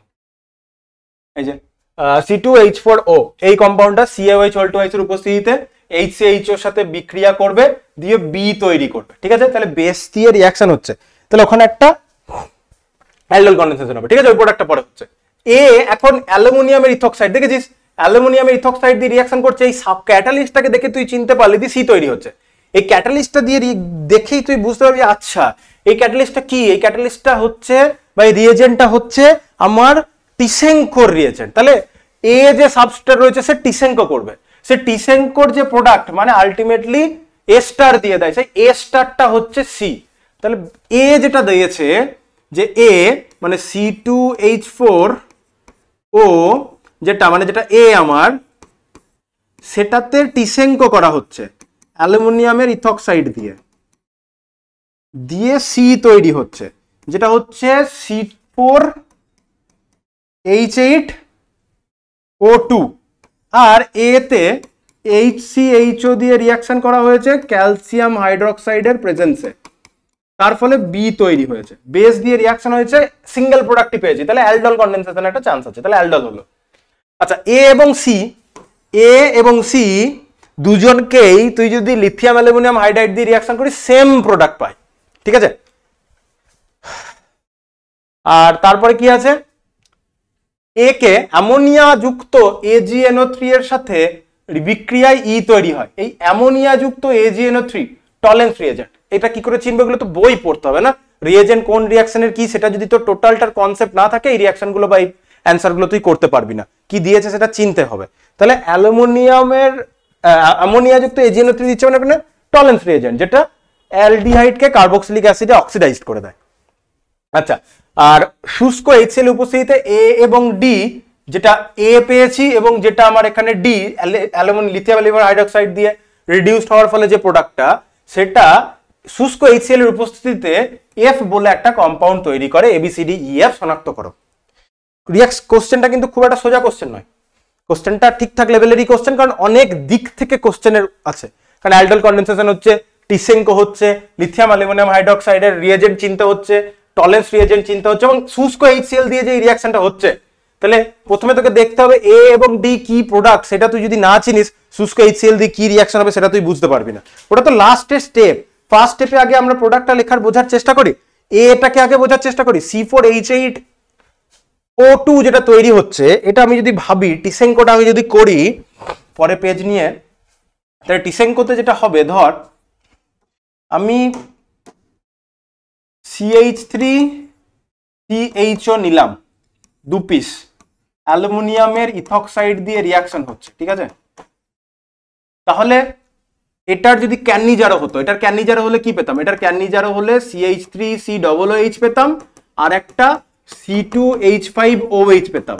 এবার কার্বক্সিলিক অ্যাসিড আর অ্যালকোহল যদি থাকে একসাথে, এবং বললাম এখান থেকে কার্বক্সিলিক অ্যাসিড আর অ্যালকোহলই আসলে এস্টার জেনারেট করে, তাহলে এদেরকে তুই যদি রিয়াকশন করিস তাহলে এখান থেকে যে এস্টারটা জেনারেট করবে সেটা হবে CH3C++O2H5 হবে। এটাকে আমি কনডেন্স ফর্মুলাতে একটু দেখি তো কি হচ্ছে। একটা, দুটো, তিনটে, চারটে, তাহলে চারটে কার্বন, ওখানে পাঁচটা, তিনটে, আটটা হাইড্রোজেন আর দুটো অক্সিজেন O2। দেখ আমি সি পেয়ে গেছি, সি পেয়ে গেলাম। আচ্ছা, CH3CHO যেটা রয়েছে, CH3CHO কে কনডেন্স করলে হয় C2H4O, মিলে গেছে। এখনো পর্যন্ত আমরা A পেয়ে গেলাম, A আমরা পেয়ে গেলাম, C আমরা পেয়ে গেলাম। আগের পেজে যাই, তাহলে A পেয়ে গেলাম, C পেয়ে গেলাম, কারণ ফর্মুলা মিলেছে। B তো আমরা এখানে অ্যালডল করে দেবো, প্রোডাক্ট লিখে ফেলবো, B এর নিয়ে চাপ নেই, বিটা শেষে আসছে। বলেছে A এবং C উভয়কেই লিথিয়াম অ্যালুমিনিয়াম হাইড্রোক্সাইড দিয়ে রিয়াকশন করতে হবে। এবার তোকে জানতে হবে লিথিয়াম অ্যালুমিনিয়াম হাইড্রোক্সাইডের রিয়াকশনটা। এবার লিথিয়াম অ্যালুমিনিয়াম হাইড্রোক্সাইড যদি অ্যালডিহাইডের সাথে রিয়াকশন হবে A, মানে CH3CHO, এটার সাথেও লিথিয়াম অ্যালুমিনিয়াম হাইড্রাইড রিয়াকশন করবে। আর কে আছে, কে আছে, এস্টার আছে, তাই না, CH3COO(C2H5), এটার সাথেও যদি লিথিয়াম অ্যালুমিনিয়াম হাইড্রাইড রিয়াকশন করে তাহলে তোকে এই দুটো জিনিস জানতে হবে কি প্রোডাক্ট দেয়, ঠিক আছে। অ্যালডিহাইড যে পার্টটা থাকে সেটা CH, ওটা CH আছে, আর একটা CH আসবে, তাহলে অ্যালকোহল হবে, মানে CH3, একটা হাইড্রোজেন তো আছে, তাহলে CH আর একটা হাইড্রোজেন ঢুকবে হাইড্রাইড থেকে, হাইড্রাইড ট্রান্সফার হবে লিথিয়াম অ্যালুমিনিয়াম হাইড্রাইড থেকে, তাহলে ওটা CH2OH এ কনভার্ট হবে, ঠিক আছে। আর লিথিয়াম অ্যালুমিনিয়াম হাইড্রাইড মানে এস্টারের রিয়াকশন যেটা হয়, এস্টারে যে পার্টটা থাকে আর C++O আর ড্যাশ, এই ও আর ড্যাশটা বেরিয়ে চলে যায়, ঠিক আছে। এই ও আর ড্যাশটা কেটে বেরিয়ে চলে যাবে এবং এটা আর CH2OH এ কনভার্ট হবে, ঠিক আছে। কিসে কনভার্ট হবে? আর CH2OH এ, ও আর ড্যাশ পার্টটা বেরিয়ে যায়। তাহলে এটা লিথিয়াম অ্যালুমিনিয়াম হাইড্রাইড কিভাবে রিয়াকশন করছে তার জন্য তো তোকে এটার মেকানিজম পড়তে হবে, সেই মেকানিজমটা তো এখানে করার উপায় নেই। সো ভালো করে রিয়াকশনটা একটু দেখ, এত দূর পর্যন্ত কি দাঁড়ালো। তো লিথিয়াম অ্যালুমিনিয়াম হাইড্রাইড দিয়ে যদি আমি ওই এস্টারটাকে রিয়াকশন করি, কারণ আমাদের কোশ্চেন শেষের দিকেই চলে এসেছি, এই কোশ্চেনটা বাকিদের থেকে বেটার। তো তুই যদি এটা দেখিস CH3COO(C2H5) লিথিয়াম অ্যালুমিনিয়াম হাইড্রাইড, দেখ ও আর ড্যাশ মানে OC2H5 পার্টটা বেরিয়ে চলে যাবে, আর CH3C++ওটা CH2OH এ কনভার্ট হয়ে যাবে। তাহলে দেখ CH3CH2OH এখান থেকেও সেম প্রোডাক্টই আসছে, ঠিক আছে। তাহলে এখান থেকে যেটা শিখলি সেটা হচ্ছে, হয়তো তোদের বইয়ে লিথিয়াম অ্যালুমিনিয়াম হাইড্রাইড সম্বন্ধে ইন ডেপথে এত দেওয়া নেই, ইন ডেপথে এত দেওয়া থাকে না, তাই এখানে আমরা জানলাম যে অ্যালডিহাইড থাকলেও যে প্রোডাক্ট, এস্টার থাকলেও সেম প্রোডাক্টই আসছে। তাহলে CH3CH2OH সেম প্রোডাক্টই আসছে। এবার এটা কি যেটা ডি বলছে সেটার সাথে কনডেন্স ফর্মুলাটা মিলছে? দেখ তো, দুটো কার্বন, তাহলে C2, হাইড্রোজেন হচ্ছে 5টা 6টা, C2H6O, এটাই কি আমাদের ডি? দেখি C2H6O, তাহলে আমরা ডি মিলিয়ে ফেলেছি। C2H6O, তাহলে আমরা ডি পেয়ে গেলাম। বি নিয়ে চাপ নেই, বি লিখে দেবো, বি হয়ে গেল, তাহলে এ বি সি ডি হয়ে গেছে। বি এখনো লিখিনি, লাস্টে অ্যালডোলটা করছি। আচ্ছা, তাহলে আমরা এটা পেলাম।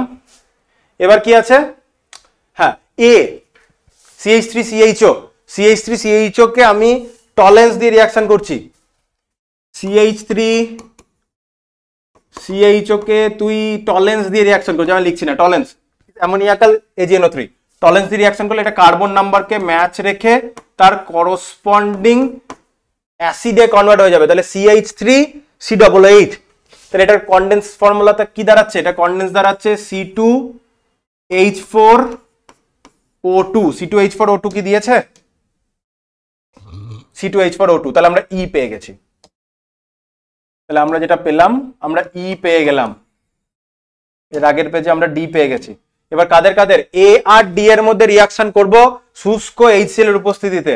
A কে CH3CHO অ্যাসিটালডিহাইড, আর D কে, D হচ্ছে ইথানল। অ্যাসিটালডিহাইড আর ইথানলের মধ্যে রিয়াকশন করতে হবে।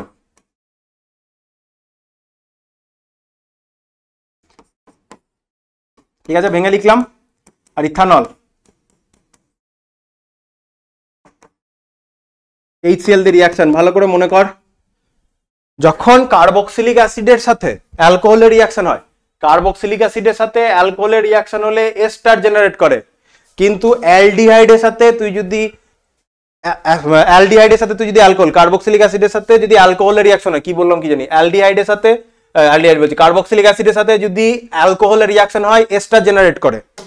আর তুই যদি অ্যালডিহাইডের সাথে অ্যালকোহলের রিয়াকশন করিস HCl মিডিয়ামে, এখানে কি তৈরি হয়, অ্যাসিটাল আর কিটাল জেনারেট করে। তাহলে অ্যাসিটাল বা কিটাল জেনারেট করলে এখানে কি জেনারেট হবে, CH3C, একটা হাইড্রোজেন যেটা ছিল সেটা, আর দুটো অ্যাসিডের OET মানে OR ড্যাশ পার্টটা, বা OR ড্যাশ মানে এই পার্টটা, এখানে CH3 আছে সেই পার্টটা ঢুকে যাবে, CH2CH3 OR ড্যাশ পার্টটা এখানে ইনসার্ট হয়ে যায়, CH2CH3।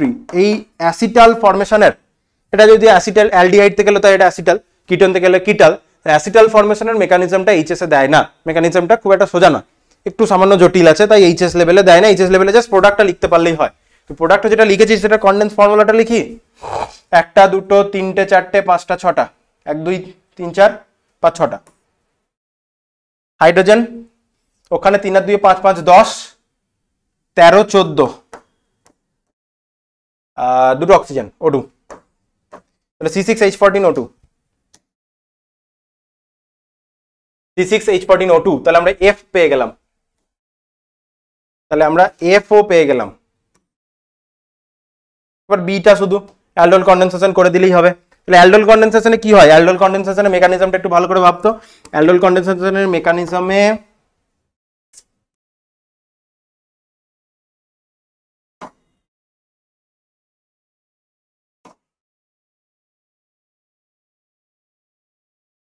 অ্যালডোল কন্ডেনসেশনের মেকানিজমে প্রথমে বেসটা C ডবল বন্ড O, এখানে H আছে, এখানে H আছে, যে বেসটা আছে সেই বেসটা একটা আলফা হাইড্রোজেনকে তোলে। ঠিক আছে, অ্যালডোল কন্ডেনসেশন ভাব, অ্যালডোল কন্ডেনসেশনে কি হয়, যে বেসটা আছে সেই বেসটা একটা হাইড্রোজেনকে তুলবে। ঠিক আছে, তাহলে বেসটা কার কাছ থেকে হাইড্রোজেনকে তুলবে এবং কোথায় রিয়াকশনটা হবে তুই যদি সেটা ভাব তাহলেই হবে। তাহলে HCH এর সাথে হাইড্রোজেনকে তুলবে। এবার একটা জিনিস মনে কর, যে অ্যালডোল কন্ডেনসেশন হতে গেলে আমার কি লাগে, আলফা হাইড্রোজেন অ্যাটম। ওই আলফা হাইড্রোজেন অ্যাটমটা কেন লাগে, আলফা হাইড্রোজেন অ্যাটমটা লাগে তার রিজনটা হচ্ছে যে বেস ওই আলফা হাইড্রোজেন অ্যাটমটাকে তুলবে। HCH তে কোনো আলফা হাইড্রোজেন অ্যাটম আছে, কোনো আলফা হাইড্রোজেন অ্যাটম নেই। তাহলে CH3CHO তে একটা আলফা হাইড্রোজেন অ্যাটম আছে, CH3CHO যে আলফা হাইড্রোজেন অ্যাটমটা আছে এটা CHO, এখানে CH3 এর এই CH2 এইভাবে লিখলাম। এই যে OH মাইনাসের যে বেসটা আছে, OH মাইনাসের হাইড্রোজেনটা এখান থেকে তুলবে, এটাকে এরকম CH2 মাইনাস করে দেবে। এটাকে করে দেবে CH2 minus C double bond OH, এই নেগেটিভ চার্জটা এখানে পড়বে, এদিকে খুলবে, এখানে একটা রেজোনেন্স করবে। ঠিক আছে, ইনোলেট আয়নটা, ইনোলেটটা এখানে একটা রেজোনেন্স করবে, ও রেজোনেন্স স্টেবিলাইজড। এবার যে এই যে ইনোলেটটা, ফর্মালডিহাইডটা যেটা রয়েছে, এই ইনোলেটটা, এই ইনোলেটটা এখন এখানে রিয়াকশন করবে, এটাকে এদিকে খুলে দেবে। ঠিক আছে, তাহলে প্রোডাক্টটা কি দেখতে পাচ্ছিস? তাহলে তুই প্রোডাক্টটা দেখতে পাচ্ছিস এই যে CH2, এখানে যে ও মাইনাস করে দেবে, সেই ও মাইনাসটা সলিউশন থেকে একটা হাইড্রোজেন তুলে নেবে, এটা OH হয়ে যাবে। ও হাইড্রোজেন বাড়ি ফেলেছি, দূর। কার্বন, তাতে CH2, আরেকটা বন্ডে এই যে CH2 পার্ট জুড়লো, এখান থেকে যে OH-টা আছে সেটা, এখানে CH2, এখানে CHO, এই প্রোডাক্টটা অ্যালডোল কন্ডেন্স, এখানে একটা অ্যালডোল কন্ডেনসেশন, এখানে তুই একটা প্রোডাক্ট পাবি। ঠিক আছে, এই কোশ্চেনটা এরকম করে আমরা ABCDEF সবগুলো ক্যালকুলেট করতে পারলাম। কোশ্চেনটা একটু জটিল ছিল, অনেক কিছু মনে রাখতে হচ্ছে, অনেক কিছু করতে হচ্ছে, অনেকগুলো রিয়াকশন করতে হয়েছে, অ্যালডোল করতে হয়েছে, টিসেঙ্কো করতে হলো, টিসেঙ্কো করার পর লিথিয়াম অ্যালুমিনিয়াম হাইড্রাইডের রিয়াকশন লাগলো, এক্ষেত্রে তোর কি বলে হ্যাঁ টলেন্স লেগেছে, হেমি অ্যাসিটাল কিটাল মানে অ্যাসিটালের রিয়াকশন লেগেছে, অনেকগুলো লেগেছে। এই বিষয়টা একটু কঠিন ছিল, বাকিদের মতো একটু ইজি ছিল না, তাদের থেকে একটু কঠিন ছিল সামান্য। ঠিক আছে, কোনো ব্যাপার না, কঠিন কোশ্চেনে দু একটা থাকবেই, এগুলো ভালো করে করতে গেলে তোকে গোটা রিয়াকশনটা একটু ভালো করে পড়তে হবে, এটাই বলার। ঠিক আছে, বাকি পরের ডিস্ট্রিক্ট করব, আজ এতটাই থাকলো।